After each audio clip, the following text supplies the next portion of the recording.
Cause you could bring all of your ninjas and the technodrome. I rip right through your flesh and bone and mental capacity. Flood your mind with atrocities and copious tragedies. This dark Sabbath is a lesson in street. Behold the church of the ghetto, feel the words when I preach. Amen. Let the Lord say a prayer for they don't end up in front of someone banging their trigger.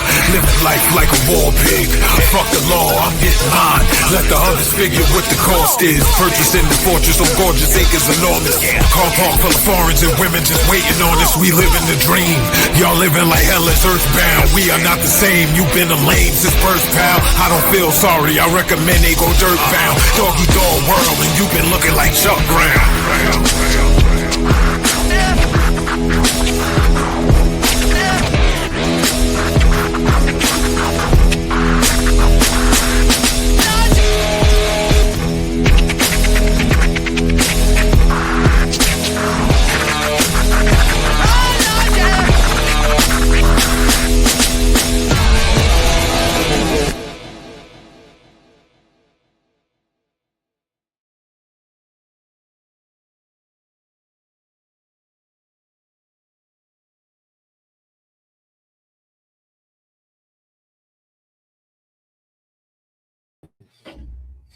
Here we go. Well. Beautiful people, best damn nation. It is Wednesday, and you know what time it is. It is the Best Damn Wrestling Podcast. I am your humble host, Brian Renegade, and with me, I have the best damn crew. First of all, if you see this man in a dark alley, run for your life. He will beat you up, put you in the trunk of your own car, driving you in front of your job, and beat you up in front of all your coworkers.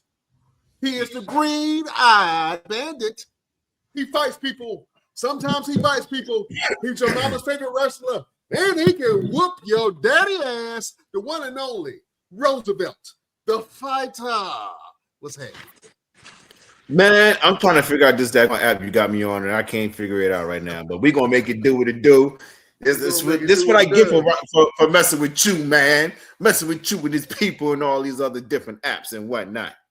Hey man, you know the young folks try to put me on stuff, man. You know I'm an old guy, so I'm trying to figure out what the next new thing is. You know what I'm saying? So we up here live on Bigo. I think that's the name. Bigo, you go. We all go. Yeah, so, yeah. That's why that's the new Twitter. The new what's it? The TikTok. That's the new TikTok. Yes, new TikTok. Yeah, man. But listen, man, I'm so excited.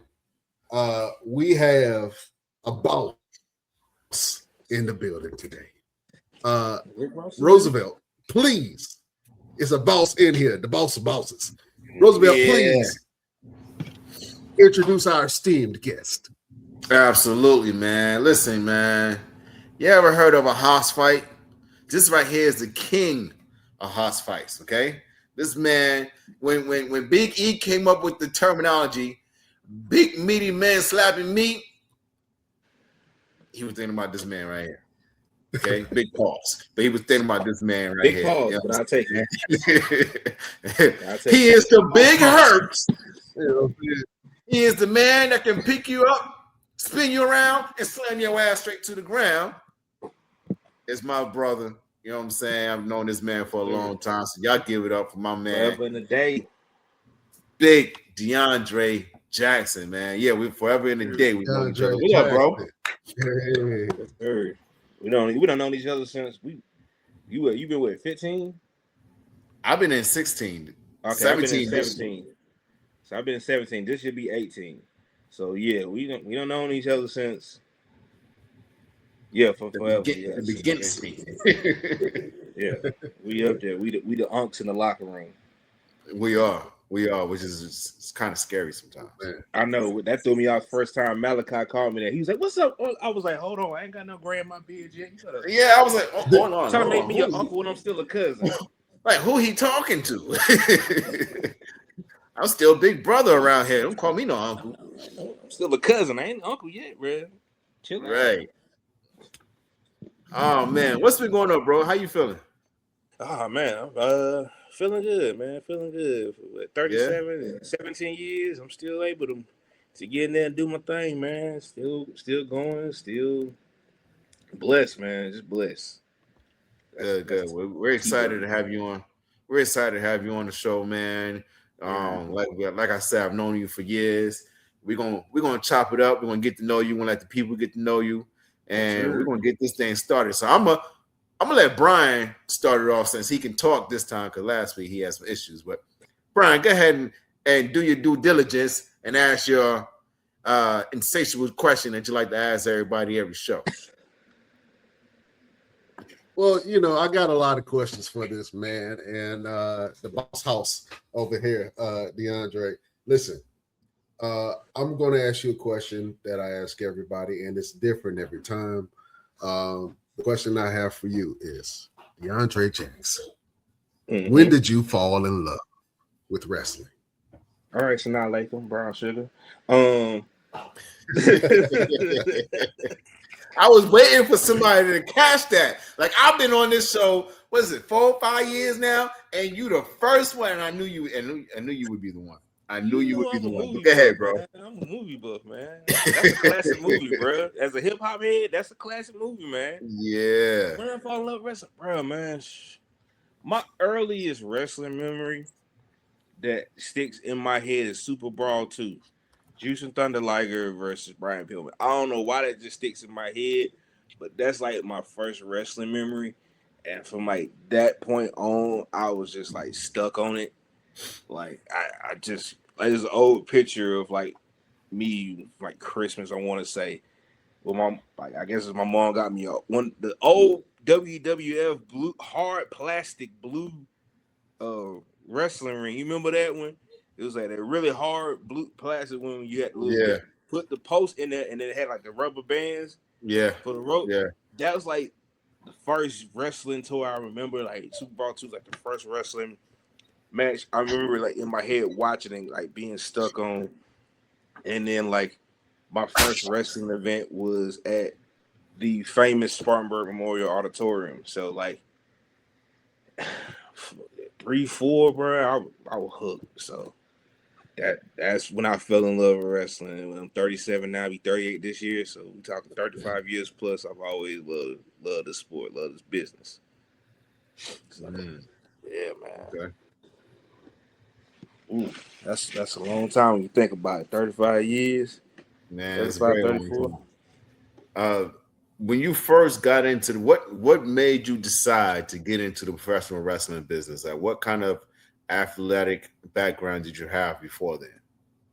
I mean, I played a little football up until like the 8th grade. Then after that, I did like 2 years of high school wrestling, and both years ended in surgery. So the first year, I tore cartilage in my left knee. The second year, it wasn't a wrestling injury. It just so happened that we were out of school that day, so the coach gave us off practice that day to be nice, and my appendix almost busted that day. So the second year was an appendix surgery, and then the third year the coach was like, "All right, you coming out this year? And we actually gonna make it through a whole year." And I was just like, "Nah, you got it, my boy, because I don't know what type of surgery I'm gonna have the next year." And then luckily 17 years plus no surgeries, but what made me say I was gonna do it was just I can't necessarily say there was a thing that said, "Hey, I'm gonna do this." It was just always a thought in my head of I'm gonna do this. We all done the thing where we put the blankets and the pillows in the floor and make like a little mini mattress ring. And I was taking my mama's ace bandages she didn't want me to take and making wrestling ropes and get my boombox and picking a song and playing it with a blanket hanging over my door as my curtain and walking through. And I always envisioned it to go after it. And then when I went to college, I had the opportunity and I just took it. Okay. When did you first start your training? First started training, let's see. I started my freshman year of college, so that was around 2006. And I actually snuck off. My mama didn't know I was going. I snuck and went to my first training session at APW in Spartanburg at the old building they had on 221, if anybody knows about that place. I snuck up there with my $25. And I can actually hear my mama laughing about this story. I snuck up there with my $25, And I went in there and I said, hey, I'm here for the training because I had started going to that promotion just watching. I was hooked. Every Saturday, 8 o'clock, I would get off from my little job at McDonald's at 7, run home, get a shower, change clothes, and fly up the road to get there. Pay my $10 to go in there and watch. And they say, yeah, we train on Tuesdays. I'm like, I'll train y'all. I can do this? Yeah, $25. What? I got that right now on me, man. Like, this McDonald's paying me $175. I got $25 on me right now, boy. Like, don't play with it. And I went up there, and a dude named Eric Anton was over the training, and he thought I was somebody else. This is a funny story. He thought I was somebody else. So he goes, all right, take a bump. I didn't know what the world it was. All I knew was tough enough. Just tuck your head. And I took my first bump without really knowing. He goes, oh, you ain't such and such issue. I was like, nah. He goes, y'all look alike. That was pretty decent for your first bump. Let's show you how to do it. So around 2006, I snuck up there and started training. And it was funny was that night I went home, I soaked in the tub and I'm sore. And then the next day I got to go work an after school program with a bunch of kids jumping on me. And I was miserable because them kids, they didn't understand I was hurt. They just wanted to play. So, yeah, 2006 when I started training. 2008 when I actually had my first match. Okay. Real quick, you got some love being shown to you on the chat, and Gwen Jones showing love. We got That's my cousin. Shout out to her. Shout out to Gwen Jones. We got Heritage Wrestling Alliance Interactive Zone. Said, what up, DeAndre? Yeah, it was HWA, Rutherford, North Carolina. They say they miss you out there in Rutherfordton. Rutherford. Rutherfordton. A filter fish.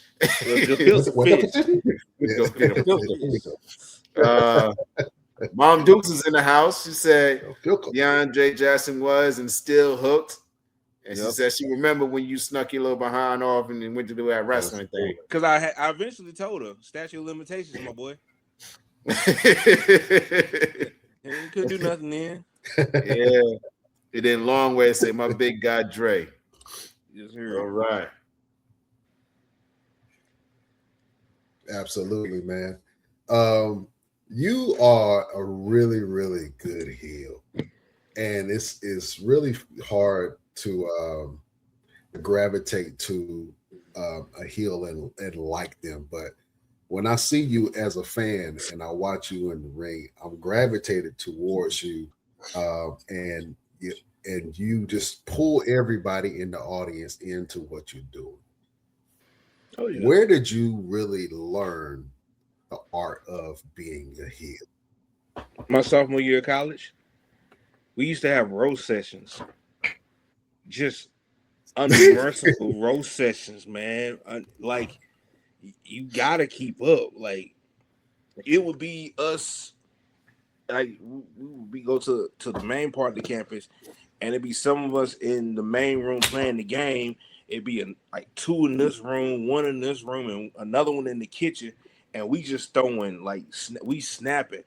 And, like, you can't just be like, well, yeah, yo, mama, you gotta keep up, or else you gonna get ate up. And it wasn't nothing of like, hey, man, we just saying this stuff to be mean. It was just, that's how we was just having fun.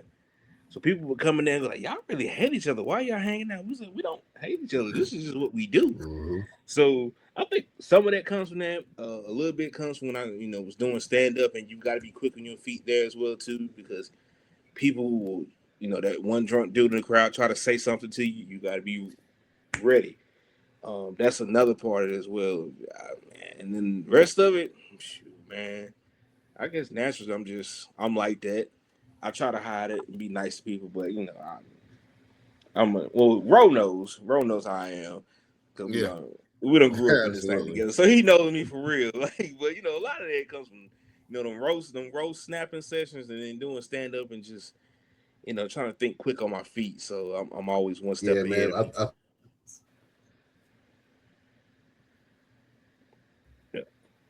absolutely. That's just how it goes, man. You gotta. Am I lagging a little bit, fellas? Yeah, you're lagging a little bit. Yeah, you lagging. But you good. You good. It's your show. You can do whatever you want. You can lag if you want, my boy. Okay. All right. I'll lag for you. I can lag if I want to.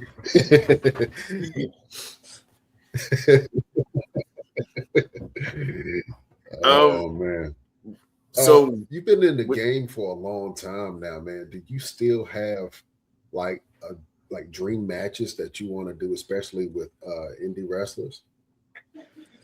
Yeah, there's still dream matches. There was one match I was supposed to have that I didn't get. It got canceled, and I would love to get it if I could. He just came off injury. I actually was supposed to wrestle Eddie Kingston one time, and that match got canceled. And that was one I really wanted because I have respect for Eddie, because I feel like we two are the same type of kindred spirit. Just just two guys in reality. We just like, man, ain't really like that wrestler type guy that's gonna come out there and be like, lockups and da da da da. It's like, nah, man, we two fighters, So that's a big one. I would love to get finally. If I had a dream match, Chris Hero. I was thinking about that this morning. I said I would love to face off with Chris Hero as well. I've knocked out a few of them as well that I had that were dream matches. One I would have liked to have, but health reasons, he's not able to right now, is Keith Lee. I want to wrestle against Keith Lee. That was just one of those ones I was like, man, that would be an interesting one to have. But a lot of my dream matches that I had versus Keith Lee would be indie-wise, crazy. yeah, a lot of my dream matches I've had, I had them. Like at one point, I put out there, I want to wrestle Jeff Cobb. I got to wrestle Jeff Cobb. So it was randomly in Wisconsin, in the middle of a snowstorm, and the place was packed. But I did it, and so I don't really have too many like, man, it's like the dream match. Like if I could just, because I've wrestled a lot of people that I want to wrestle. I've, like me and Rowan wrestled, I think a couple times. I know we wrestled once, and that when that with Jim Anvil Nyhart, we met Natalia's parents. But like I don't have too many like quote unquote dream matches, and I'm at that point now where I don't necessarily make those requests because I'm at that point where now I'm just giving back. Now no, I'll take that back. There is one I would like to have, me versus O'Shea Edwards. That's one I would like to have. I haven't got that one, but I would like to have that one. Ooh. So any bookers that are out there listening, you want to make some money? you want two guys that's gonna come in? We can make that happen. Really? Why? Listen. Wait a minute. There's actually two guys that are doing a series of shows in these malls. That what? Let me holler at them after I get off. I mean,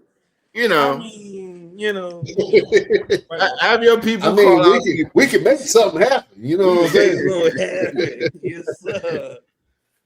Oh yeah. But yeah, at this point, like I said, we can make something happen. I think that would be a banger. That'd be a banger. They had him, and then because I've known him for so long, probably me versus Darius Lockhart.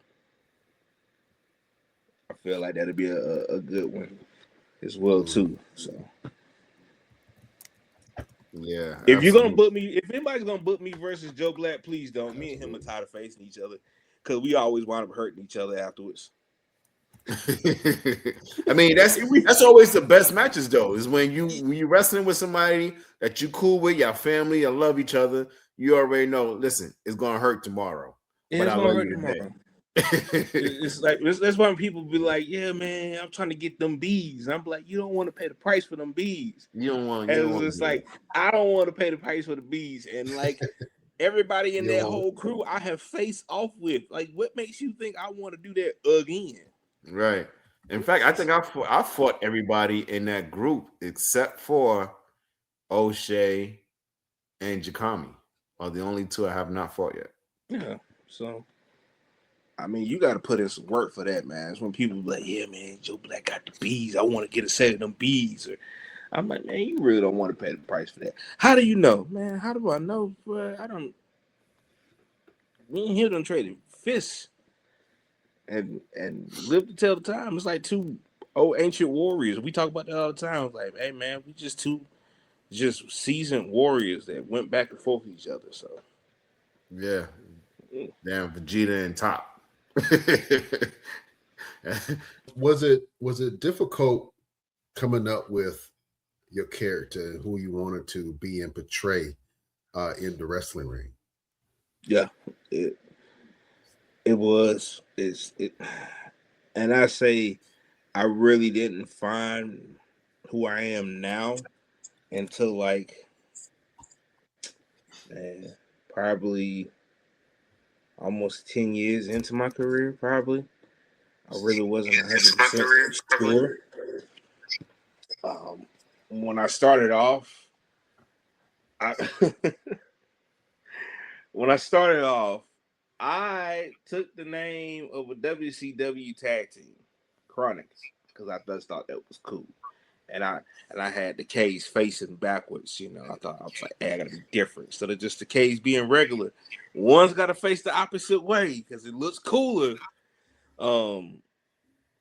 As well, and then there was like a bunch of other, you know, tidbit things that happened in between, including, you know, the typical JYD type dancing gimmick, because everybody's like, oh man, you remind me of JYD's. And it's like, all right, cool.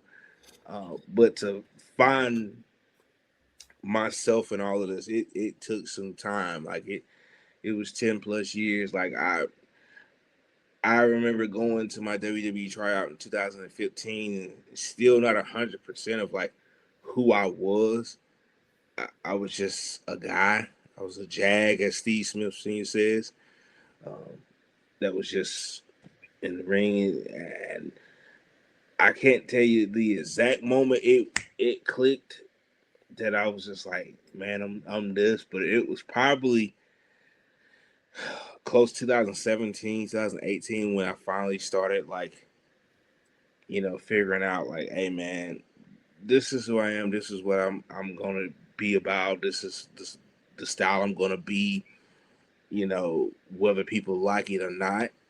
Um, I mean, it was so many transformations of what I did, and finally getting to that point. And I want to say, Ro, because you can vouch for this, it was probably around the time when Huckabee and pitched the Big Hurt idea. It was around that 2017, 2018 time. And his reasoning for pitching that was, hey man, when you smile, you look like Frank Thomas. You just call yourself the Big Hurt. Yeah. One, that's a weird comparison, my boy. But two, that's actually a pretty good idea, because no one is doing it in wrestling. And so it became like it was like almost like a switch overnight of like, yeah, Big Hurt. But it was just still more of the having the processes and pull it together and figure out what it was. And it probably wasn't until like 2017 is when he pitched. In 2019 is when I finally started really pulling it together and, you know, being like, okay, this is what it is. So, yeah, about 2019 is when I finally hit the stride, because then I felt more confident in anything I was doing as well. And by that time, you know, all the tryouts and like trying to get in, all the other stuff, I had been past. I was just like, I'm just gonna do this. Like, if somebody sees something and they want to take a chance, cool. But I'm gonna do this my way, how I want to do it. I'm gonna dress how I want to dress.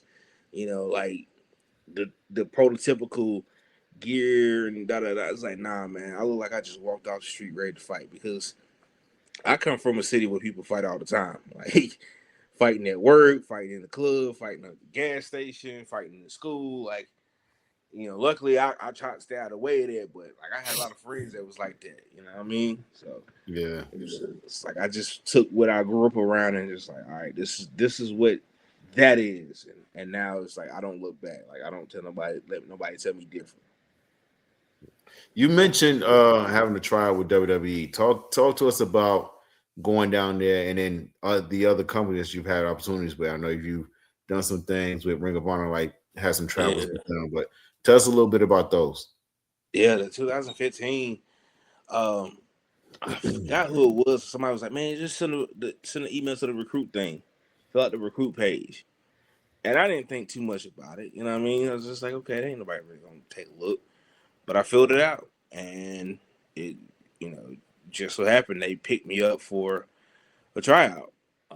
I want to say Brady Pierce was also down there. That's the name from the Carolinas. You know, he's got into acting more, but me and him were down there at the same time. At that same tryout was Mata from Tough Enough, Bianca Belair, Otis, Lacey Evans, a couple other people that had did Tough Enough. What's his name? Big Yeti, Josh Breda, he was there. Baba Batunde, who was Uha Nation's like second in command when they were doing the general type gimmick, he was there. The purple one who shall not be named. If anybody gets that reference, he was there as well too. And there was a couple guys as well that have been doing independent stuff. Max Costello, CJ O'Doyle. It was Laredo Kid. He was actually my roommate the entire time. It was a really stacked tryout that a lot of people got looks from. Mainly, the biggest one is Bianca Belair. Let's just put that one out there.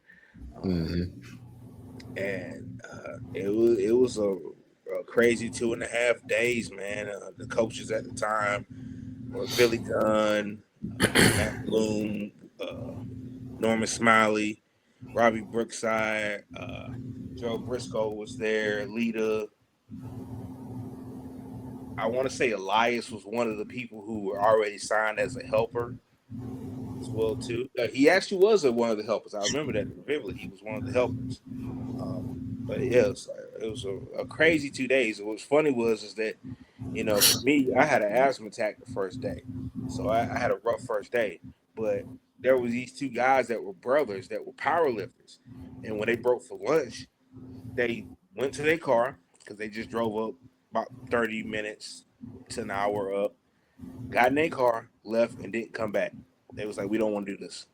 It was too much," which was wild to think. Like, this is the dream for the dream for a lot of people to be in this position, getting a look. Not a lot of people get a look, but to get a look, a real look, and they just quit because they was like, "This is too much, and we don't want to deal with it." But me having an asthma attack the first day, and then really rebounding the second day, and on the second day, getting praise from Matt Bloom, and then also after we broke down, Gerald Briscoe pulling me to the side, and and that typical old man type voice. First day was shit, but brother, you made up for it, and I felt that old man strength. I felt that old man wrestler strength because he shook my hand and pulled me in and hugged me, and I was like, "Yo, like if he's this strong, imagine how strong Jerry Briscoe was because he's squeezing, hugging me." And then William Regal was there, and then on the third day, because I'm a William Regal mark, like I love some William Regal, like all aspects, like the funny stuff, the serious, everything. The third day when he's like talking about the camp and he's like, "Oh, and I want to really give a shout out to him," and points to me and goes like, he busts his butt to make a comeback to try to make an impression. And I went like, even not like and deep down, like I'm like, man, that was like, man, it was a rough one. Like, and even so, Norman Smiley, and Robbie Brookside just being there the entire time talking to me and stuff. And I'm just like, God bless both of y'all. Y'all both are like, they're two people I like. Everybody loves Norman Smiley because he's such a good guy. But Robbie Brookside made a very big impression on me as well because I knew of him, but just the fact of like that and then me going back and research, I was like, yeah, he's like top of the tier in my book. But of course, nothing came out of it. But the fact of having that experience and being able to like go like, man, that's something that a lot of people my first year would have said that would never happen for me. Like I started in 2008. 7 years later, I did that. No one probably would ever say, "Yeah, man, he'll get it." No one ever said that. Like it was everybody else, but for me to get that opportunity and to get that look, it was like a priceless experience. I wish that maybe there could have been a couple things I could have like did. I could have got I could have been a little bit more stricter to get in even better shape because I had dropped about 30 pounds to get ready for that tryout. When I found out about a few months, I dropped about 30 pounds. And so it was like, okay, maybe I could have even pushed a little bit more harder to drop a little bit more. But at the same time, like, I don't have any regrets on it because, man, I was never supposed to have that opportunity. Let it be told by a lot of people. So, yeah, I mean, it's just one of those profound memories that stick in your head for forever. Absolutely. But WWE is getting back focused in. Oh, go ahead, Brian. Well, I'm gonna let you finish what you were about to say, and then I'm gonna go ahead and after that. Go ahead. All right. Well, WWE has a lot of focus back onto the independents again. So there's a good chance that you could get called again. So how do you feel about putting your foot in the door in that aspect now? I mean, it almost 40. I don't know, but if there was an opportunity to at least get a look, man, I couldn't turn it down. It's just like, hey, man, you got to do what you got to do. But I've seen that, and I feel like that's a good opportunity for a lot of our youngsters to come in and get that opportunity and as well. And we've seen it within the North Carolina aspect. We've seen it. LeBron Cozone, Blade Brown, and Manny SoFly just had a tryout as well too. So a lot of those people I'm rooting for. Like I'm rooting for them Firestar kids. Like that's number one because those like my nephews and nieces in the wrestling business. So I'm rooting for them. But if the opportunity came up for me, I'm not gonna be the one to necessarily turn it down. It's gonna be a lot of hard thinking because I'm gonna be like, oh man, my knees, my back. I really want to do I want to do all these rolls and bumps and drills? Like, I don't know, my boy. Like, roll, you probably do these, but I'm up there going like, man, like I'm trying to Abby this thing, bro. I'm trying to Abdul the butcher this. Like, come on, let me pull back a little bit, but yeah, man. I mean, like I said, the opportunity came up. I'd be a fool to not at least think about it and entertain it. You know what I mean? Yeah. You never know. You never know. Go ahead, Brian. Yeah, man. Pop up suplex everybody. Where did that German? Pop up German. There was this random Instagram page, and I still follow it. They would post these random Japanese clips, just of like matches, finishes, entrances, just sequences and all this other stuff where they would chop up the match and explain the match, explain what was going on with the match and stuff like that. And one night I was just on the page and it's a Noah guy and I'm gonna forget his name. Is it Segura? Man, I can't pronounce his name. I know in my face, I see his face. In my head I see his face, but I can't think of the name. It's slipping me. But he did it in a match with Marufuji.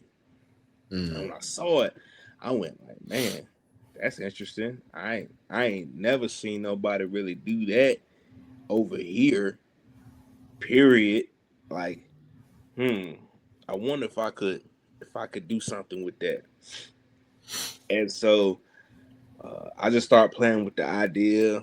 I would be in the gym and I would get like a 45-pound weight and I would just kind of practice the motion of it. Just to see, I can't remember the first was it Kenway was probably one of the first people I did it on at a match down in Atlanta for Murder One, and I just did it, and I was like, when I did it, the crowd had a good reaction to it. And I went like, okay, there's something there. This is just one of those moves I just have in my pocket, and I'll pull out. And I was just have it, pull it out, but it wasn't to the level how I was using it. Until one night, Murder One, he was just like, yeah, man.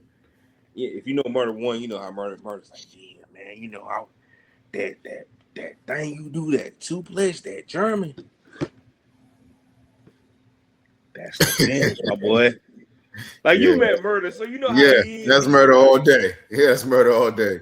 My boy. I've been in the ring with Murder, so that's like how he talk. I'm like, Murder, so you don't want me to do the other deal? He's like, nah, man. That German though, that's the thing right there. And so I went like, okay.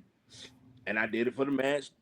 That was the finish for the match, and I did it. The crowd was like receptive to it. So I was just like, oh, there's something there with this. Let me keep rocking with this. And it was just literally me working on it and figuring out how to get to it and how to just deal with it. And it became one of those things where it would be like, I would show up at shows and I'd be introducing myself, and like it'd be one person like, hey, you the pop-up German guy, right? It's like, yeah. Bro, we love it. Like, and now it's just like I'll be out in public at different spaces, non-wrestling spaces, and there'll be somebody like, oh man, don't pop up German me now. And it's like it's like it's just the thing now that people like it as well. People like be out in the woods like, hey man, I'm gonna get my boy to pop up German you, and somebody be like, pop up German, hey man, show him the video of you doing the thing. Come on, stop playing around, bro. Show him. So like it's really taking the identity of his own. Like, yeah, it's people just love it. And I never forget when we did the first Greensboro show. I get to the back and I forgot who told me. They was just like, hey man, when you hit that, Caprice Coleman jumped up in the air, was like pumping his fist. He's like he hit it so clean. I was just like, well, if Caprice say that, then yeah, man, I got something here, man. You know.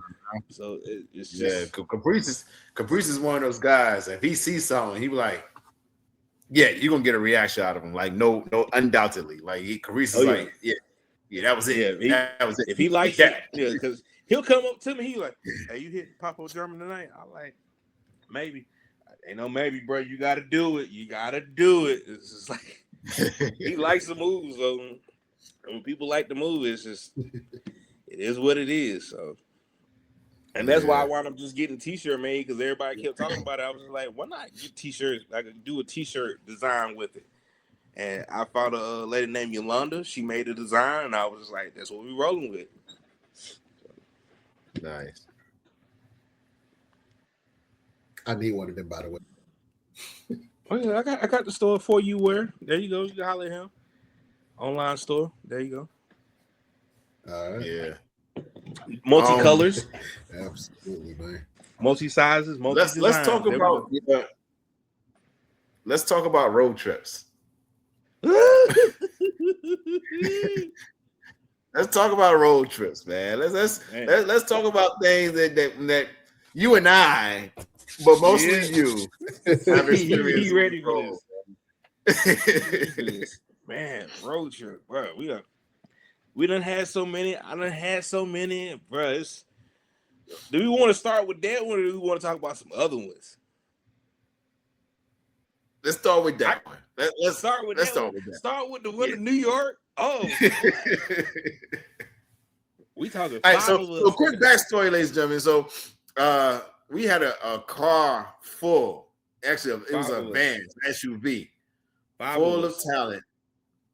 Going to go to New York. We was going to do a tryout for Marvelous was Pro. It Russell One? No, Marvelous Pro. Yeah, Marvelous Pro. Yeah, Shinsuke Nagawa, Sumi Sakai, Dave Fleury. And we were driving up to New York at the House of Glory. Yes, where they didn't even want us to come in the building. Woo!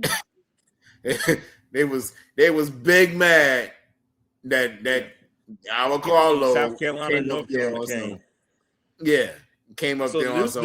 This carload is me, Ro, James Anthony, Huckabee, William Huckabee, and Joe Black. Mm-hmm. We were supposed to have Tim, the Infinite Man, role, but I think he wound up having something else, and he was just like, I gotta step out.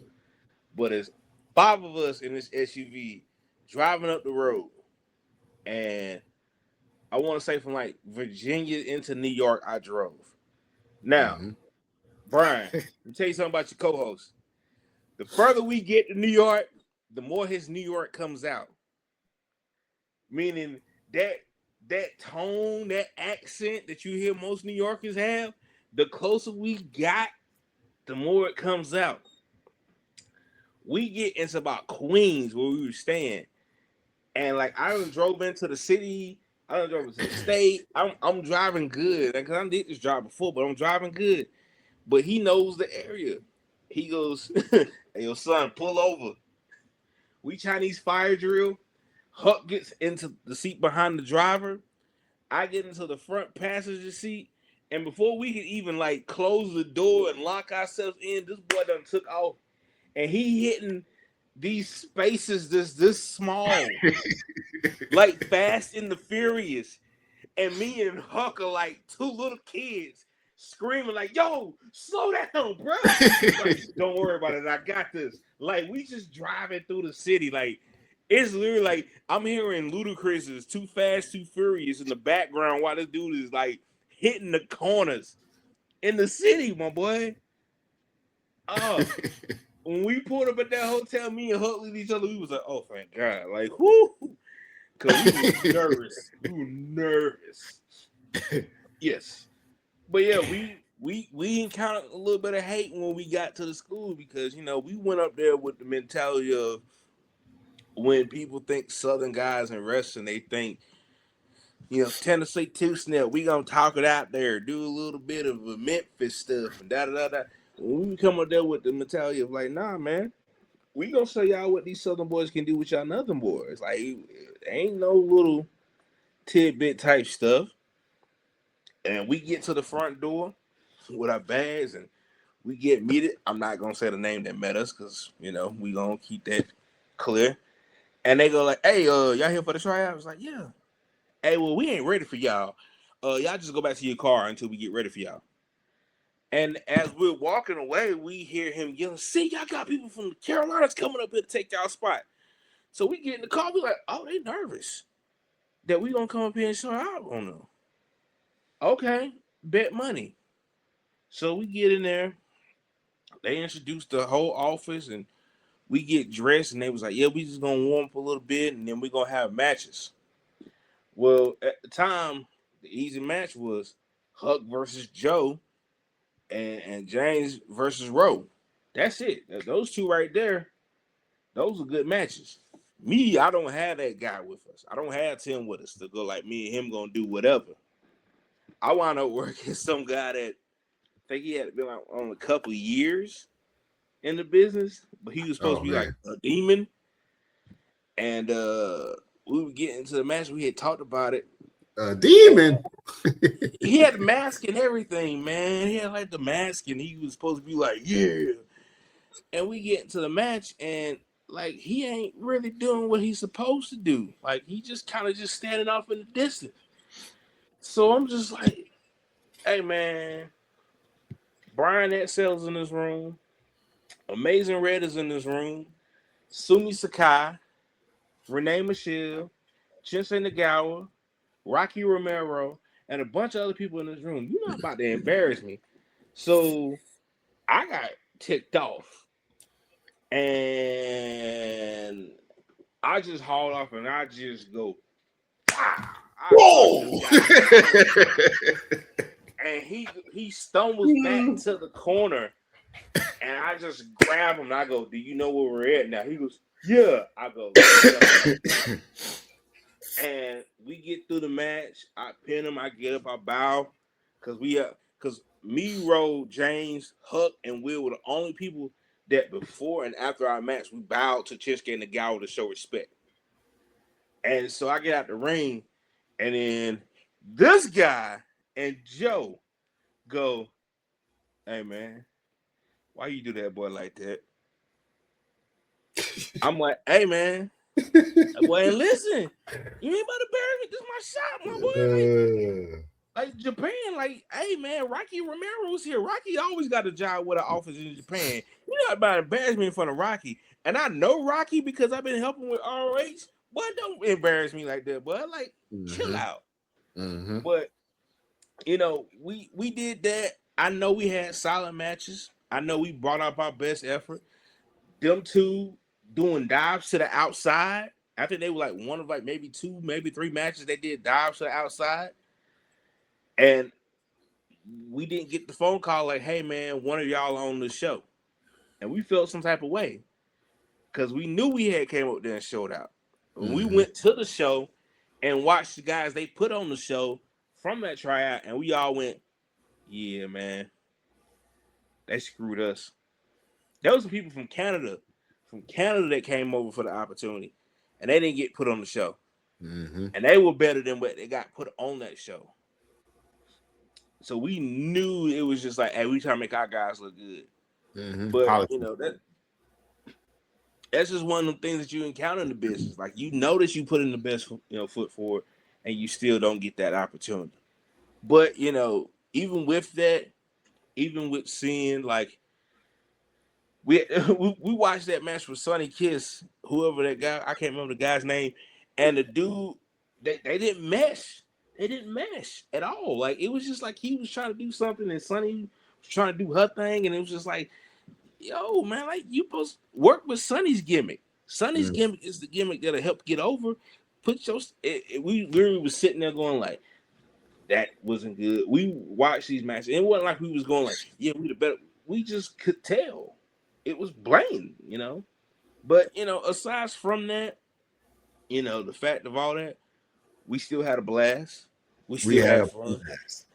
I mean, where else? When other time that you could walk in Times Square in New York and one person legit starts quoting the movie Friday word for word, and when they stop, the next person picks up from where they left off, continuing the script of this movie until they stop, and then keep going. And it's just like, I think we quoted about like the first 15 minutes of Friday walking through Times Square. Just because. Just enjoying ourselves. Just walking through Penn Station and seeing this black woman and this white guy getting into it. And she going like, all right, this is why you ain't got no lips, you chicken lip having ass. Like, you know, like, and we looking like, what? Chicken lip having? And that's when I say Joe Black actually was laughing hard. Like, bro, you chicken lip. The rest of the trip, it was just chicken lip having. Like, it was like, bro, like that. Oh, this guy, that New York style of way, Brian, him, me is okay. So let me paint the picture. It's him and James Anthony walking at the front. We talking when both of them still had braids. Joe's in the middle, and you know Joe Black, even back then, jacked, stocky. I mean, more so now because he's more focused. And then bringing up the rear is me and Huckabee. You really, the middle and the back don't mess with me. We had this random guy just walking, but following us for like the longest, like several blocks. And if you know Huck is like real irritable to sometimes. And he just kind of like stops and he goes, yo, what's this guy's problem following us? And the guy got so scared, he just walked off without stopping, without looking up, without even slowing his stride. This guy, in that New York sense of mind, goes, yeah, son, he's going to try to rob us. Me, Huck, and Joe go, rob who? By this time, this dude gone. Like, it's these three big dudes and these other two. Rob who? This dude gone by now, and he doesn't even stop. He's just like, yeah, man, he's gonna try to rob us. That you said that too calm, my boy. Like, yeah, he get closer to New York, bro. And when he goes back for that fight in February, watch him.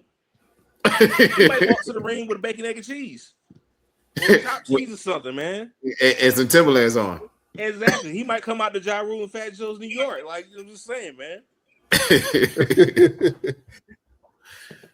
I don't know why the closer that people get to New York, that New York do come out. You know what I'm saying? We start saying son. Yeah, I was like, wait, my little cousin, son.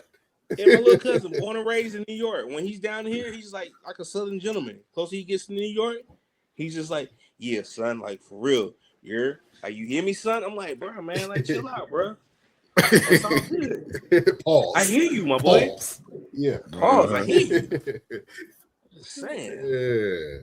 But yeah, that's like one of my. That's like one of those road trips right there. One of those funny ones. Like the other one is me, Movie Mike, and Zuki King driving through a snowstorm to get to Minnesota and Wisconsin for me to work Jeff Cobb. Like, Ro didn't make this trip. Ro, that was a trip you didn't make. I didn't make this one. Yeah. He didn't make this one, but you know, he had kids and he was just like, man, I'm gonna be home, I'm gonna chill. And I was just like, well, man, I'm going. I'm supposed to work Jeff Cobb. Like, I'm not missing this. You know, my mom was like, well, you know, it's okay to miss a show every now and again. I'm like, okay, that's cool. But guess what? I ain't missing this one. I'm driving like my boy. Like, I drove up and around, up through Iowa, and then up into Minnesota. And Movie might wind up taking your spot that night, but Movie might represent it well for that one. And then we went over to the next night into Wisconsin, and I wrestled Jeff Cobb there. That was a drive. That's 17, 18 hours.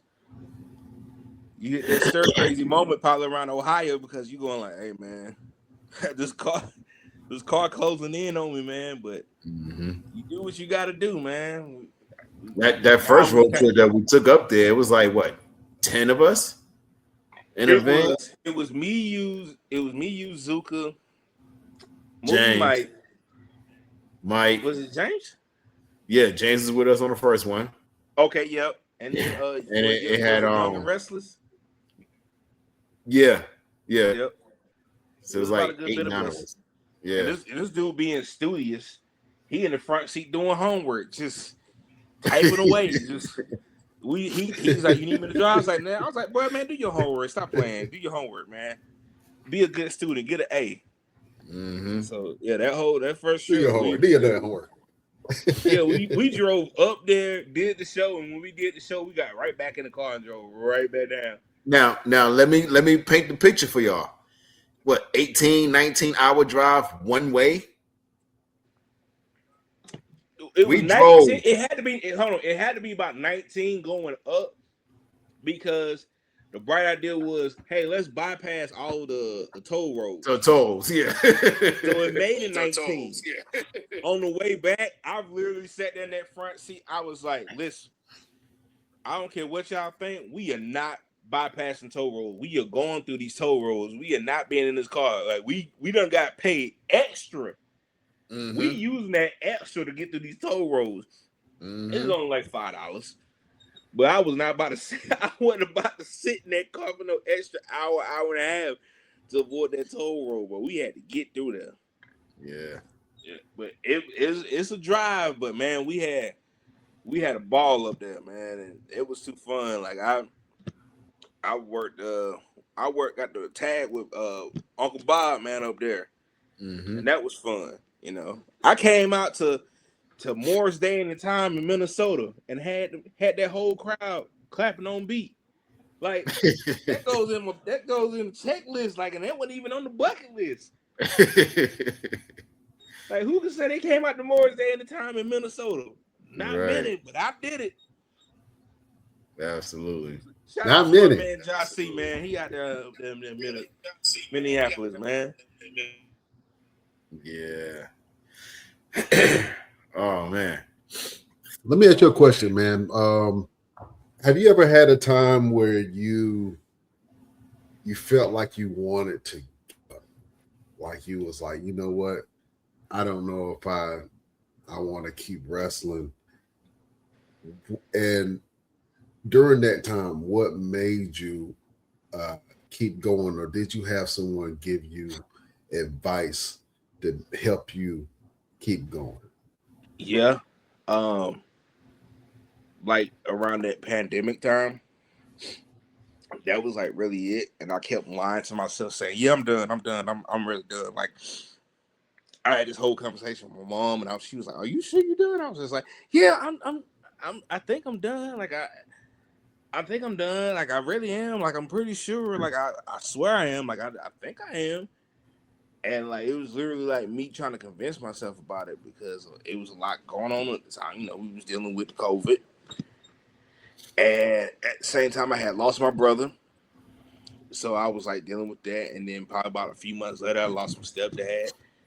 And you know, dealing with that. And then at that time as well, my mom was in and out the hospital because she was having issues with her illness, and it was just like a lot. And I was just like, man, I was like, it was kind of like me being like, all right, man, I got too much going on, so let me just stop. I'm done. Like, I'm quitting. I didn't necessarily say I was quitting. I just kept saying, man, I'm trying to find something else different from wrestling, man. And I'm done. I'm hanging it up. But I'm like, it was like Terry Funk. I just couldn't stay away. Like I was fake retiring, knowing I just couldn't stay away. And it was like when I kind of got to a point where it was just like, okay, man, like you still feel like, I equivalent it to the movie Rocky Balboa, where he keeps saying it's still that beast in there somewhere. It's like it's not tamed, it's not done. And I just was just like, man, and like I said, it wasn't no conversation, it wasn't nobody. It was just literally me going like, sitting there going like, I'm not done. Like I still got something left. I still got something to prove. I still got something to give back, and I just can't sit here and just go like, all right, I just had to get back to it. Like I just had to keep going, and like, luckily I kind of got like an open door welcome from Firestar, so that was kind of like, all right, I can go there and get my feet wet. I can hit some training sessions and get back going, and then when time was right, it was like, okay, I'm back. I just had to get back to it. I like I said, I still felt like I had something to prove, and people now still not say, yeah, man, I think I'm getting close to the end. Like I'm still doing, but I feel like I'm getting close, and people go like, ain't no, especially LeBron. LeBron does this all the time. I'd be like, yeah, man, eventually I'm gonna have to kind of just hang it up, and he'll go, why? For what?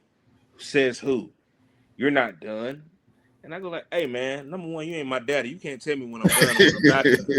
Like, if I say I'm done, I'm done. But I think it's just the fact of like people still see the ability, people still see what I can bring, and they'll just be like, man, like, boy, you still got it, like you still move, like you still going. I'm just like, yeah, man. I guess so. I guess I'm still, still got that hunger in me a little bit to still keep going, and still got that ability to keep going. I'm still, blessed enough to be healthy enough to get in there and go, and with anybody, with everybody as well too. So, like I said, I had that moment where I was just like going through a lot mentally, and I was just like, man, I'm done. Like it's over, but it truly wasn't over. It was just like I just kind of had to take a break and get back to it.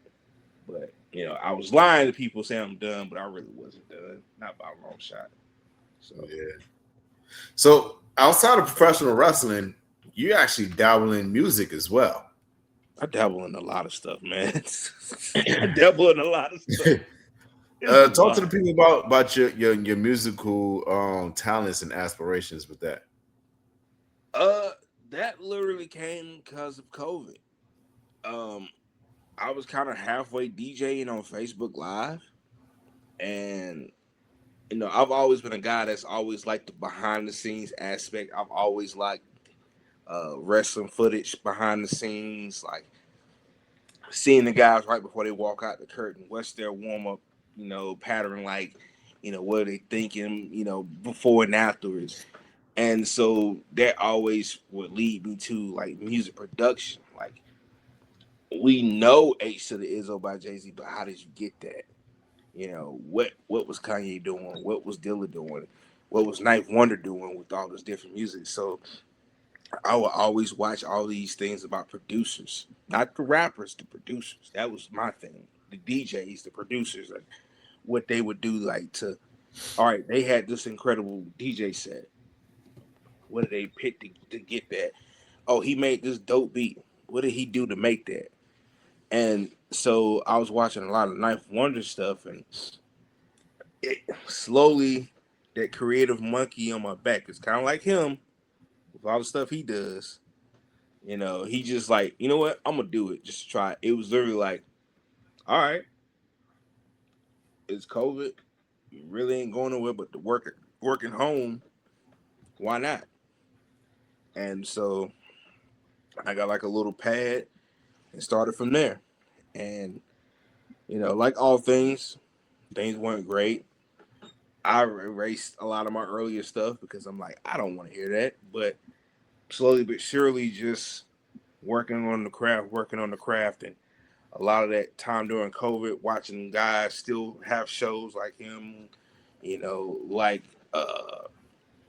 Rob Killjoy, like JD Drake, watching all those guys still, have matches and doing that. It just was like, all right, you keep working on the craft. How do they do this? Or you learn how to do this. You learn how to do that. You figure out how to do this. You put these two things together. All right, well, I remember how to do this. Let me try to use it like this. And pretty soon it was just like, man, now I got to get an NPC because I'm only so far limited with this laptop as well. And then it just became this thing of like, all right, now I got a placement on this album. Now I got a placement on this album. Now I done made my first project. Now this person wants to do a whole project with me. Now it's like, all right, I done made a song that was on the album that I use as my theme song. Now it's like, all right, I done met legends in the game. I done met Dame Grease. I done met Large Professor. I got a guy that has connections with multiple people in Gene Brown that when I met him, he was like, yeah, I know about you. I seen your stuff. I went like, what? Like, and now it's just like, when people talk about music stuff, especially in the Carolinas, it's like, hey, I'm looking for a producer, and I automatically get tagged by people, and it's just like, man, I didn't think like starting off I would get to this level. I would have liked to, but it's just one of those things that you just you think about it, but you don't necessarily think it will happen.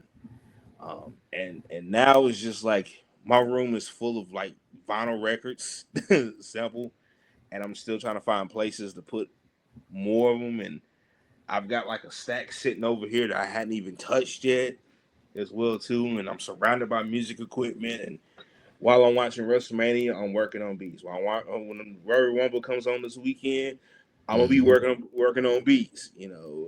If I'm watching AEW, I'm working on beats. TNA, working on beats. It's just like it's just the practice makes perfect. You go to the gym, you come home, you work on beats as well too, to perfect the craft, and it's opened up a lot of doors for me, including into acting as well too. So it's wild to say that something that I was just seeing as a hobby has kind of done a lot for me as well too.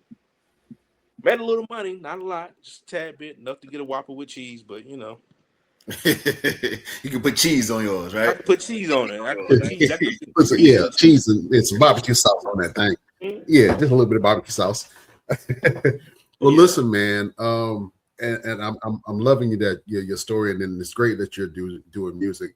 Me and Roosevelt talked about it before, man. Sometimes it's a void right now for music artists to be able to create music for wrestlers, man. So maybe you can step into that lane and produce music for your fellow wrestlers, man. Because running the show, one of the things that I realized is that, man, hey, we need original music, man, because we can't keep on playing Future and all these stuff, because the bigger venues that we get, we got to pay for it. Hollywood Undead. You know what I'm saying? Bro, when Hollywood Undead came out, bro, every show somebody was using that song. I was just like, bro, y'all just find something else to use, man. Like the market is there to work with people. Man. I know Goldman out of Charlotte. Shout out to him, man. He's done music for a few people. He's done Ashe Wrestling's theme song Power. He's done one for Cedric. He's did one for Owen Knight. I want to say he did one for Zuka as well, but he's done music for several guys as well too. Just because his love for wrestling is so strong, and the fact that he is around a lot of people, they take the opportunity to get onto it, and just having a dope custom theme song, man, it adds a little bit to your element in the the business. Like you think about Moose. And his whole song is just a simple chant, but it works. Then now you got the one that's taking over is Sosa.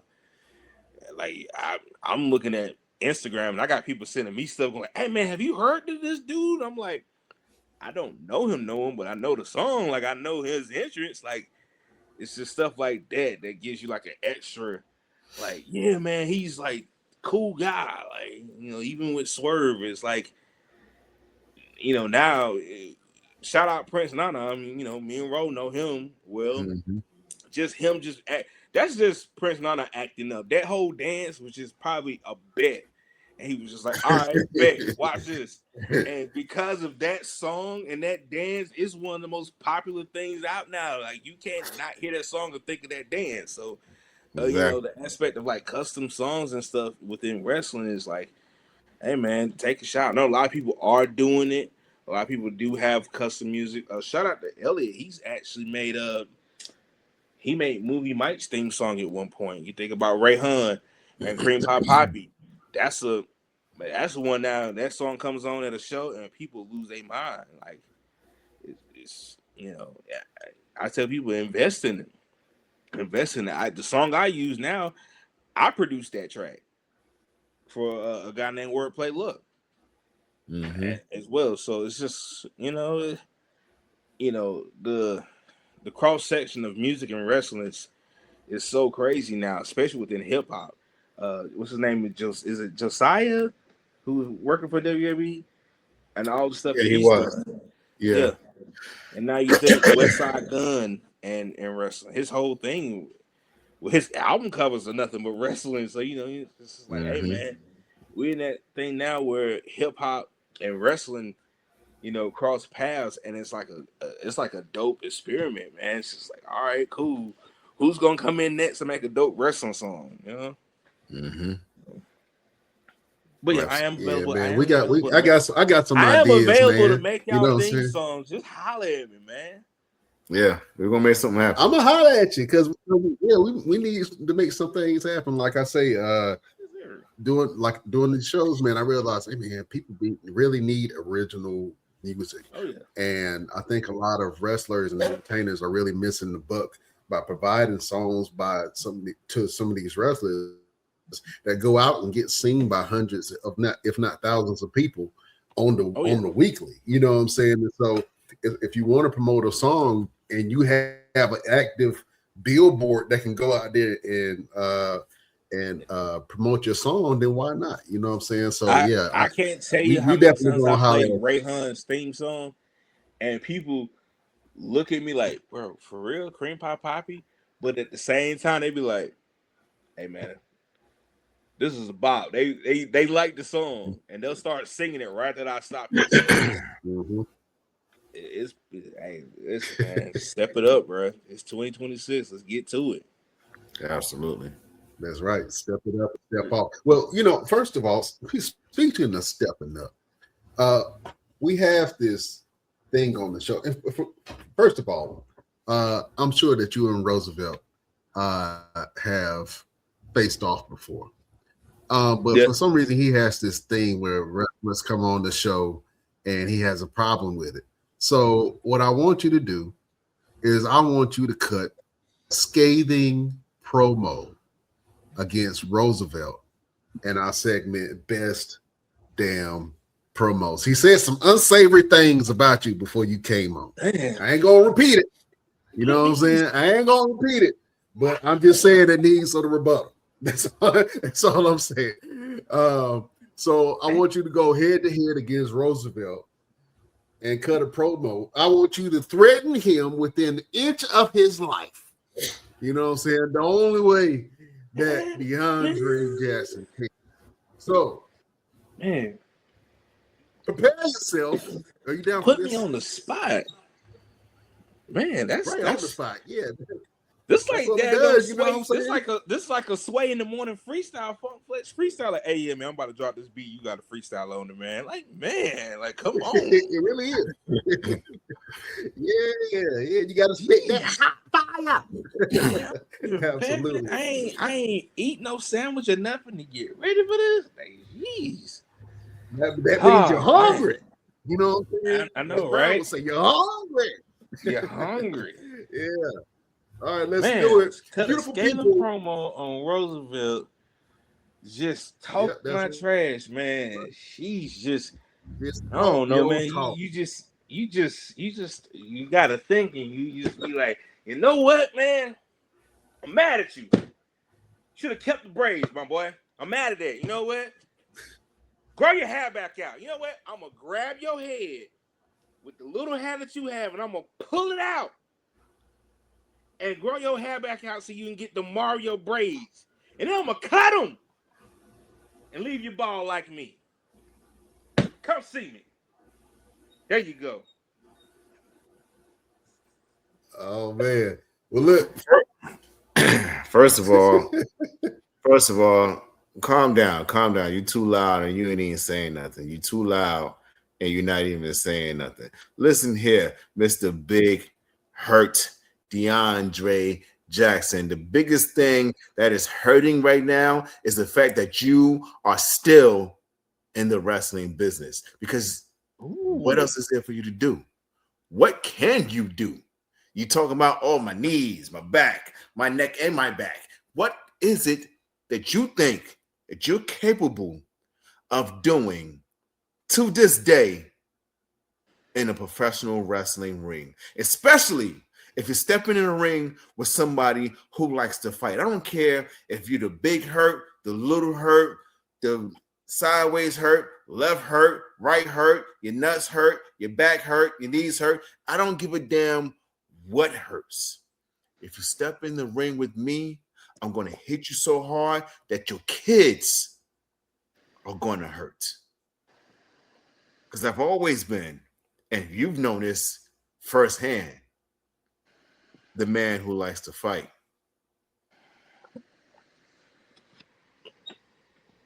You gonna let him get away with that? What can I do? What can I do, my boy? Let me tell you something. What can I do? You said my knees hurt, my back hurt, my nuts hurt, da da da da da. You say, what can you do? Let me take a page out of your book. Everything. You say you missed everything. I'm truly missed everything, because I can do everything, whatever I want, however I want. The big hurt will lay the hurt. I will leave you laying, my boy. You say you like to fight. Guess what? I do too. And every man can talk that trash. Every man said they can knock you out with one punch. Every man has that same plan until they really get punched in the mouth. So do you really want to take that chance with the big boss house? Nah, my boy. You really don't. We faced off. You felt the hands. You felt the grown man presence I have in these hands. And you know, like I know, that when these hands get on you, I'll leave you crippled. I'll leave you with a limp. If you want to make your fight in New York, back it on up. Back it on up. What? Yeah. What? What? Come on, boy. What? It could be too old. It could be too old. Just a second ago, you had all this air in your chest, all this loud bass in your voice, but now it seems like you got a little bit of. It's still there. Little. Your volume is kind of calmed down a little bit, because you're understanding and you're realizing a lot more that who you talking to. That's right. You think that you're talking to Victor Andrews. You think that you're talking to the guy that you stepped in the ring with many moons ago. But DeAndre Jackson, let me explain something to you. I am not that man anymore. You've seen it firsthand. When I step in the ring with a suit, I'm standing on business. But the minute that shirt comes off, business is about to get handled. And when it's two big monsters right here come out, it ain't no time to play. It's time to go night-night. Bop, bop! That's the last thing you're going to hear. These two boys right here. He said, you won't go night-night? It's Brian in the background doing the face. Yeah, living everything. Brian taking off the glasses. He getting well, I be ad-libbing. I be instigating. Brian sometimes. That was back in school. He was like, I bet you won't swing on him. Right, yeah, exactly. Yeah. He talked about your brother. He gonna punch you in the face. He said he gonna punch you in the face. He the one that make it worse. Exactly. You know what he's like?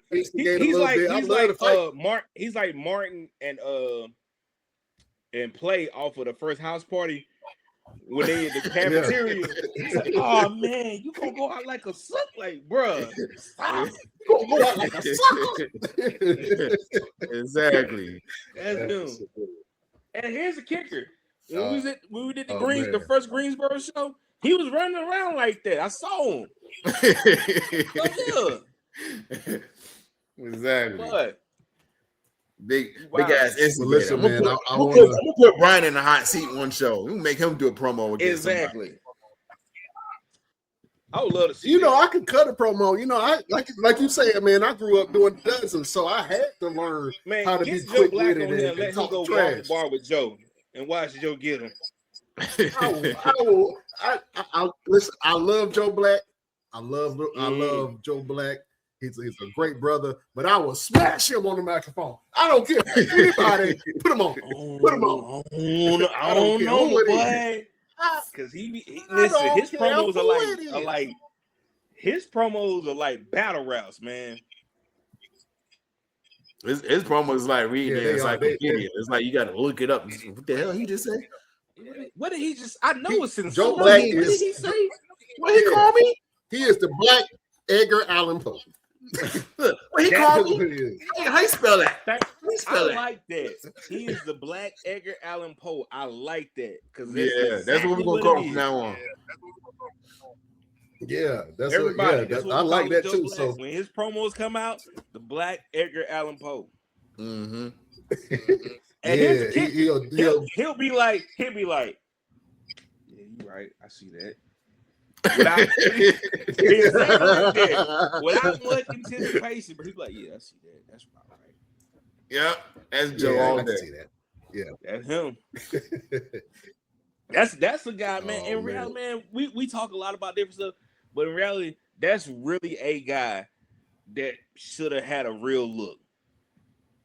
Yes, really should have had a real look. He in shape, his interests, his promos, his work. Why? I don't know. But hopefully, maybe 2026, he finally gets his opportunity. Yeah, absolutely. Don't worry about it. Oh, yeah. Don't worry about it. Listen, we going to, my goal is to put a lot of people that thought they were never going to get another look. I want to put people that felt like nobody ever gave them a shot or a chance. People who are real stars on the independent scene that just need a little bit of spit shine or just need the right type of people to look at them. I already told Roosevelt, we're gonna put some people on, bro. And and we ain't just talking. The proof was already in the pudding. I ain't gonna tell you how many people got a look because of us, but I ain't trying to brag, but I'm just saying in general, like we're gonna make some stars. We're gonna make some stars. Trust to believe that. Hey, that's all that matters. As long as you give back, man, that's all that matters. Mm-hmm. Man, when can we get the Boss Hog back on the Mall Mania show, man? I got to see you with some ass, man. I love to watch you in the ring, my brother. The last show, I was out the country, family vacation, so I had to miss that one. I wanted to be there. But y'all just let me know. That boy was in Spain at the beach. I wasn't with in Spain. Toes out. I was on the island and my toes wasn't out. My toes was in my shoes. A lot of walking. Had to be comfortable. Yeah, absolutely. But yeah, man, look, y'all know. Just let me know if I'm free. I'm there. That's what it is, bro. I had fun, bro. That first show was really something special. And the crowd we had, it was crazy. Even with people who didn't really know, they were just coming to the mall just because, and the fact they were coming in to see the show was something special. So, yeah. Real quick before we close out, tell us about your experience with Mall Mania and what it meant to you to be a part of that event. Oh man, I mean, number one, you reaching out to me going like, hey man, I want to get you on the show. I'm like, all right, man, you know me. As far as we go back, I was there already. And the fact of I actually want to work with Trayvon Ali as well. That was a match I wanted to have, and just the two big guys going at it, and just really just putting it all out there for the crowd and getting a good reception from everybody, from people in the stands to everybody in the back. Caprice and Joe, those are two guys that I take a lot of heat from, and the fact that Caprice going up, he goes like, man, I don't have nothing really to say about the match. It was that good. Like, that really meant a lot to me. Just the setup, the professionalism, all of that, down to even the video footage. It looked so cool. My walkout, it looked like a video game walkout. I said to my homegirl, I was like, this looks so cool. She was like, oh my God, you can use that for your highlight reel. I was like, I know, right? Like, it's good footage right here. The whole aspect of it was fun, man. It was well received. The whole setup with the video game tournament, so they had something for like the gamers to get into, like the young kids, the meet and greet. Just overall, the show itself, everybody came. Nobody was phoning it in. Everybody came putting it in and really just locked in and was just like, yo, we gonna put a show on to really show people. And now the fact of, because of that, the connections being made, like, hey, we can go do this show in Tennessee. Now we got Vegas, and we got here, and it's just like it opens it up as well too. So now it's just all right. Now we can, hey man, this mall thing has a branch out in California. All right, really cool. All right, or Washington, to hear that it's gonna open up a lot of doors for some people, a lot of exposure for some people. And the fact of that y'all were really professional about everything, and everything was well promoted and well set up and thought of. It wasn't like those shows where you go like, all right, man, we're going to see how this goes, and then we don't really know, man. It's going to be like some janky type stuff. It wasn't none of that. It was just like, I was like, when I left there, I was just like, yeah, in a heartbeat, I'll come back. And then when the next show was when I was gone, I was like, man, I ain't gonna be there for this show. Like, bro, I was mad about it. I was just like, hey, right. boy, we had a monster match for you too, boy. As soon as you said, "Nah, I can't make it," I was like, "That." Yeah, but it was I was like looking at, I was gone. I was looking at footage and stuff like that and the results, and I was like, man, I wish I could have been there as well too. But man, the Mall Mania experience is fun. I tell anybody that can get to a show, you'll like it. One of my homegirls had never seen me wrestle. She came and saw me, and she was just like, oh my God, she was like, I never seen you wrestle, but that was so cool. But then she was like, but the rest of the show was so cool as well too. So she stayed and watched some more, and it was just like, all right, cool, great. The fact of that, she actually thought the show was interesting enough to stay and keep watching.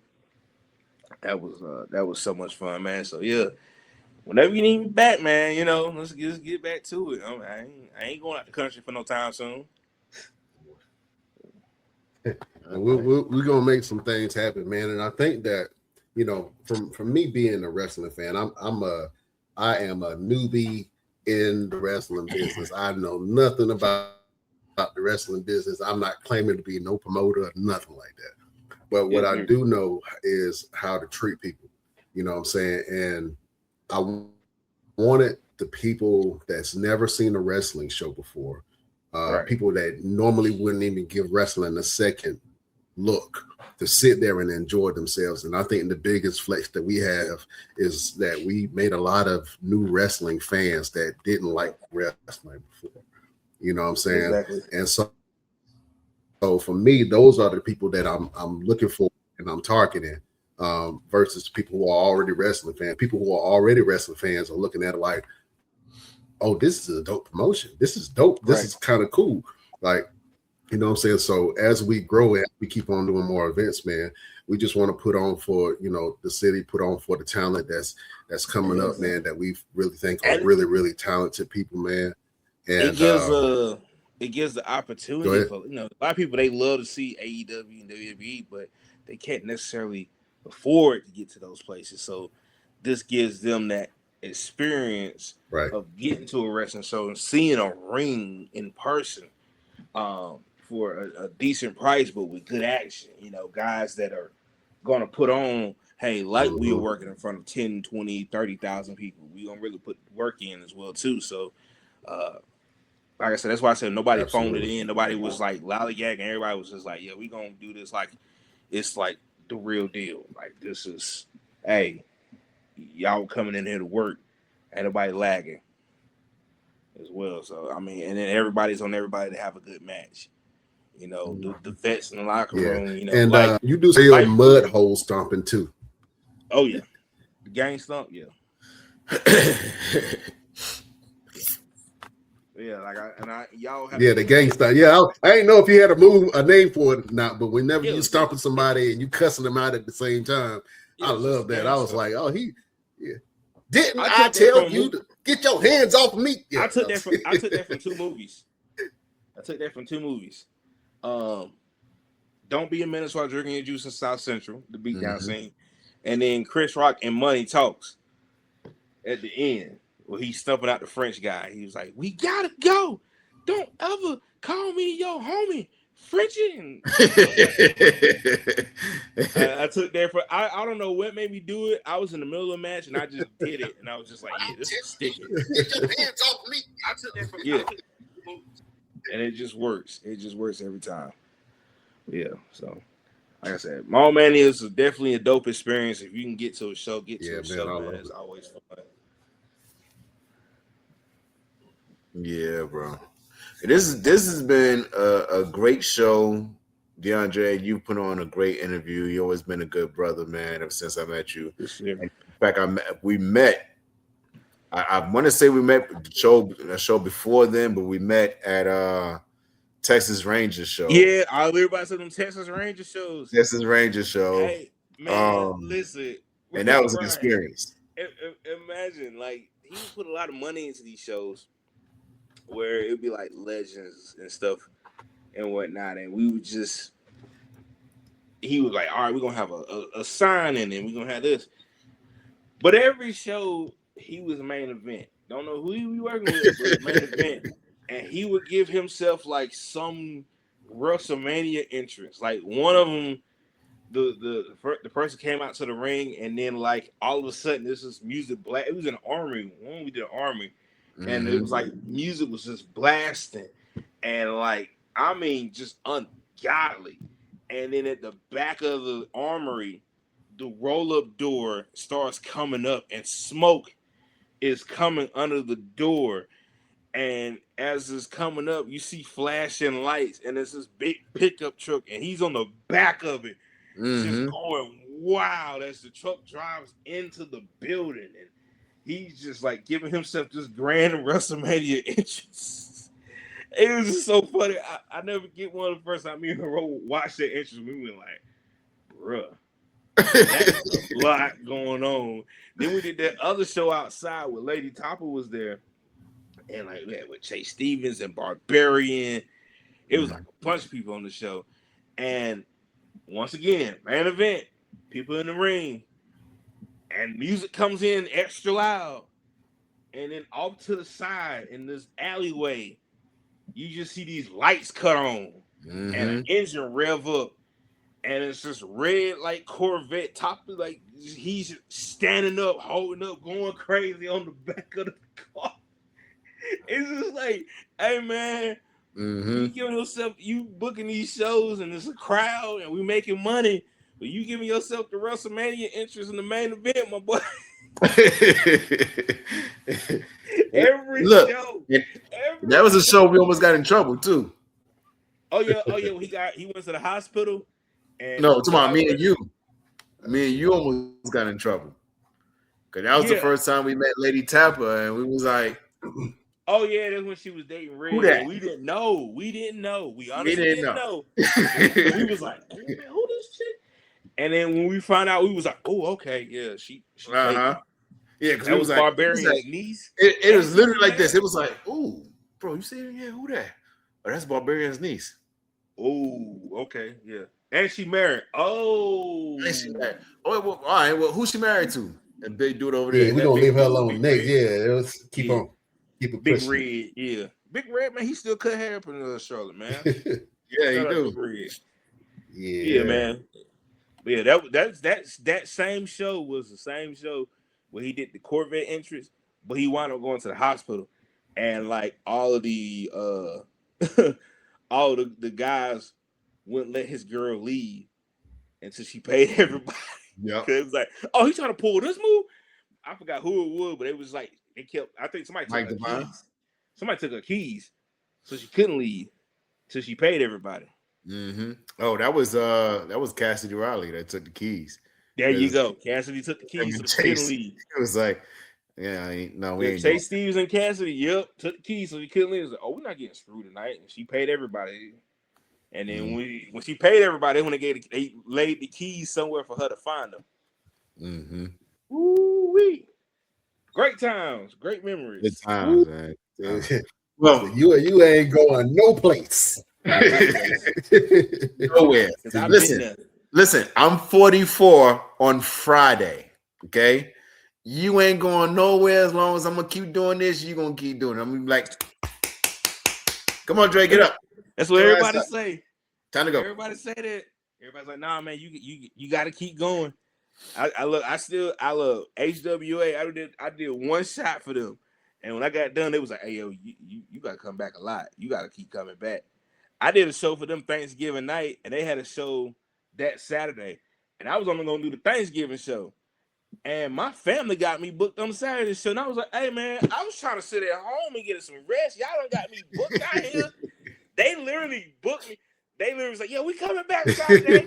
And then the promoter comes back. He's like, hey, man, you know you booked Saturday, right? I was like, no, I didn't tell you I was coming back Saturday. He goes, your family said they're coming back, so I guess you got to bring them. I was like, you know what? Y'all got to stop talking so much. I was going to sit at home and watch Golden Girls on repeat. Stop tripping. Yeah. Nah, we're going to end the girls, show, man. You know, it's been a great interview. But you know, we got to do this every single week where we leave the people with a bit of motivation. Hey, hold on, before we do that. Okay. Shout out to your ad at the beginning, the gummy ad. Oh. All I feel like it was missing was my name is Willie. Willie Beam. Like that's what it felt like. It felt like that scene from Any Given Sunday. I just remember that. I was like, is this Willie Beeman I'm looking at? I keep going. Like the screen. He was like, you know, after this we can get in the gym. Like this. Yeah. I gotta make a new one. I gotta make a new video. You really do with that song in the background. Yeah. It's gotta be in the background. Like really low, but just enough where you be like, is that what? Okay. I'm with it. I'm with it too. We're gonna do that. I'm with it. All right, DeAndre Jackson. Yes, sir. You have a final word for the beautiful people. Final word for the beautiful people. Man, just do what you love in life, man. We live in a volatile time. Just anything happening. Life is short. I've lost a lot of people who are very creative. So whatever it is you love to do that. Take the chance. Take the risk. If you want to paint, do it. If you want to try to act, do it. If you want to rap, Lord knows some of y'all don't need to. We need more electricians than we need rappers. Mm-hmm. But if that's what brings you joy on the side, do it, man. Because I know for me, I probably would have did some other stuff when I was younger, but I just didn't think it was possible. I didn't think I could. And, you know, I'm doing stuff now that I've always wanted to do, like the music, like DJing a little bit. And it brings me another level of happiness. So whatever it is you like to do it. If you want to write, man, because in the end, you have to make yourself happy. And, you know, I know a lot of people looking for somebody else to make them happy, and it's not working like that. You got to do what you want to do in life to make yourself happy. So whatever that thing is, or whatever lifestyle you want to live, if it makes you happy, just do it, man. Because, you know, it's rough out here. Mm-hmm. And if you can find something that brings you happiness, something that makes you feel good, something that makes you smile, that you do. Absolutely. Yes, sir. That is the final word from your boy, DeAndre And Jackson. always remember, when you move in silence, tell everybody. How else they gonna know? Yeah, when you move in silence, make sure ain't nobody standing behind you. They don't want to smell that. Facts. If I had to drop a final word, it would be: don't just live, laugh, love. Learn, lift, and live. I'm not even going to elaborate on it. Take it how you want to take it. But if you don't just live, laugh, love, learn, lift, and live. That is my final word for the Best Damn Wrestling Podcast. He's talking about working out, y'all. To my all of it. Yeah. He's like, learn how to live to live. See how I put that together? And you did the canalics, my brother. He did. The canalics, hands, my brother. Message. Being prized, my brother. My brother. Yeah. Brian, you got a final word? Oh man. Well, I think it's my turn then. Yeah, I do. And I hope that you guys can hear me. I know I'm in and out a little bit. But this is for all of my overachievers. And I think when it came to me, I was thinking about the first question that I had was, is your success worth the sacrifice? Right. And the reason why I was thinking that because sometimes in things that you want to accomplish, you sacrifice a lot of things to be able to get there. You sacrifice your time, you sacrifice your energy. Sometimes you sacrifice your relationships. You know what I'm saying? And it got me thinking, not all sacrifices are worth the success. It's heard that. You said a word. I'm going to reword that. Success should serve your life, not replace it. Man, but you just said a word. Do not let the very thing that you were fighting for destroy everything else that you were working for. You know what I'm saying?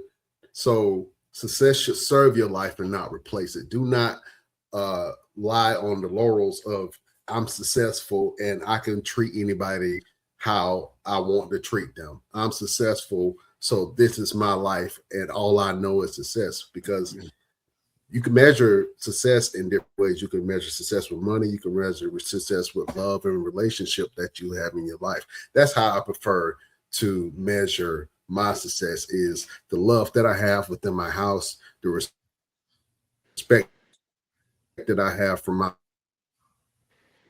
friends and family. And do you have a successful relationships? Do you have successful ties other than money? If money is your measure of success, then you will be a lonely rich fool. Facts. So success serve your life and not replace it. That is a final word from your boy, Brian Renegade. And now we're gonna pass it on the collection plate. Is that a good one, fellas? That was good. Now we're gonna pass the collection plate around everybody with an A and B selection. Pass it around, yes. $20 only. We're only gonna take it $20. Yeah. Close the doors. Matter of fact, we close the doors. You ever been swallowed? Shout out Drewski, man, because that's scary. I want everybody to match this $100 bill I got in my hand. I want everybody to match this $100 bill I got. Put it right back in. You know, the Lord told me we're supposed to raise $50,000 right now. Matter of fact, $55,000. He just spoke to me. Oh man, ladies and gentlemen, we can't hold y'all too much longer, man. Thank y'all for joining the podcast every week. Make sure you tune in for all the great interviews that we had with this good brother DeAndre Jackson. Make sure you follow us on all our platforms. You follow us on Instagram at the Best Damn Wrestling Podcast. Follow us on our Facebook group, Best Damn Wrestling Podcast Facebook page, the BD Wrestling Podcast. Our X, Best Damn Crew, Twitch, the Best Damn Wrestling Podcast, and on our TikTok. We got to put some more videos on the TikTok, Brian. Best Damn Wrestling Crew. You can also go to our website, www.thebestdamnwrestlingpodcast.com. Visit our affiliates, the wrestling. And no Snapchat? We ain't got Snapchat. No, we don't need Snapchat. Man. Okay. We don't need Snapchat. We don't need Snapchat. Make sure you visit our affiliates, www.mallmaniaevent.com, where we will be having wrestling events in your area. And if you are a company or a school or a church or just somebody who got money in their pocket and you would like for us to come and put on a wrestling event to help raise money for your cause or your or your church or anything like that, reach out to us. We do not mind helping you guys out. And also visit our other affiliate, the Blue Hearts for Autism. I can't talk today because I'm hungry. I need some cookies and milk. Lord. This is the biggest reason why we are doing everything that we are doing. It's the biggest reason why we just started the podcast. The reason why we started doing Mall Mania events is for Blue Hearts for Autism. So make sure you guys visit us and visit our Patreon if you want to drop some dollars. You want to drop some dollars? Please drop some dollars. You want to drop some dollars? Visit our Patreon. What's the Patreon, Brian? It ain't down. Patreon.com. Oh yeah, Patreon.com / the Best Damn Wrestling Podcast. Yeah, there you go. Yeah, I'm on it. Yeah. Shout out to all our you could just go ahead. Oh, okay. Yeah. Or you can just go on all of our platforms and wherever you get your podcast, just give us a like. You know what I'm saying? Just share it with somebody. Let them know, hey, we here. You know what I'm saying? Shout out. I just looked at the country map, all the countries that listen to us, and I think it's 106 countries. So shout out to everybody that show us love in all of the countries that we're in right now. Thank you for everyone who supported us last year in our Mall Mania events and our podcast. We got some great interviews for you guys this year. So we're so excited. And check out DeAndre Jackson, man. He is a great talent, solid brother. Follow everything that he got going on. We're gonna have him for another Mall Mania, and he's gonna pop up German suplex every damn body. Got to. Mm-hmm. Got to. Everybody got All right. Everybody got to get it. All right, DeAndre, real quick, man. I want you to help us end the show. Is that cool? Yeah. All right, cool. I'm going to say we will see you next week on the next best. I'm going to point to you, and you're going to say, damn. The only way that DeAndre Jackson can say, damn. I want you to give me a Ron Simmons like damn. I want you to give me a Samuel Jackson like damn. Are you ready, sir? I'm ready. All right, let's do this. Beautiful people, best damn nation. Damn. We will see you next week on the next best damn wrestling podcast. Damn, this lagging. Damn, all this lagging. DeAndre lagging. Jackson. You're lacking. I'm lagging. Yeah, man. Absolutely, man. DeAndre, man, you are a gentleman and a scholar. Thank you so much for being on this show, my friend. We can't wait to see what you do in the future, my brother. Hey, I thank you so much. Absolutely. Y'all have a good one, man. All right. We can't hold y'all no longer. Beautiful people, we out of here. We bid you adieu.